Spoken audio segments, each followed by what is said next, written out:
Without question, Danica McKellar is one of my top 5 Hallmark actors. When she's in one of their Christmas films, I absolutely love it. And I'm very pleased to say that this is also the case for Christmas She Wrote.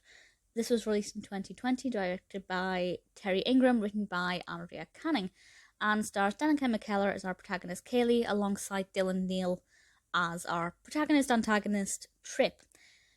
And I will say that when I kind of think back on this narrative, not a lot happens. There are not very many heightened emotions. I wasn't really emotionally invested in the journey of the characters, but I still found it pleasing to watch because we have a brilliant festive colour palette. There are some very beautiful Christmas lights and Christmas activities. So although it's not the most gripping, and I have to say the title of this is pretty bad. Like Christmas She Wrote, it kind of makes sense, but it feels like they didn't put any thought into it.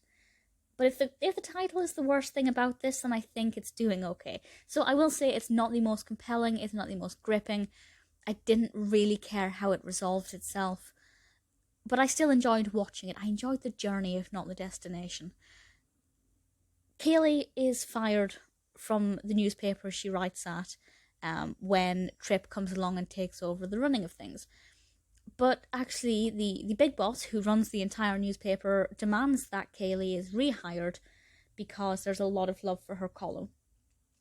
Tripp knows his job is on the line, so he actually flies from New York over to California to try and bring Kayleigh back. And the majority of the film is him groveling, getting to know her, spending more time with her, trying to persuade her to come back and write for the newspaper again. And it's pretty uncertain what she's going to do. And I will say that I was quite surprised with a lot of it because it kept me on my toes quite a bit. I wasn't sure what direction it was going to take. Not so much that, as I said, the narrative was really gripping and compelling. It wasn't throwing us about everywhere. But I still think it just wasn't 100% obvious. Whereas, with some films like this, it can be. But not the case here. I liked watching their relationship develop.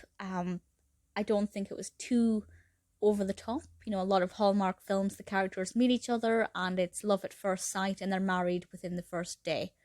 Slight exaggeration, but you get the picture. But I feel like their attitudes towards one another here was actually quite believable and something that I enjoyed. It is quite Christmassy. It's not the most Christmassy, but it is quite festive. It's a joy to watch. The costumes, particularly Kayleigh's, are gorgeous. I can't really fault any aspect of it. It's not perfect.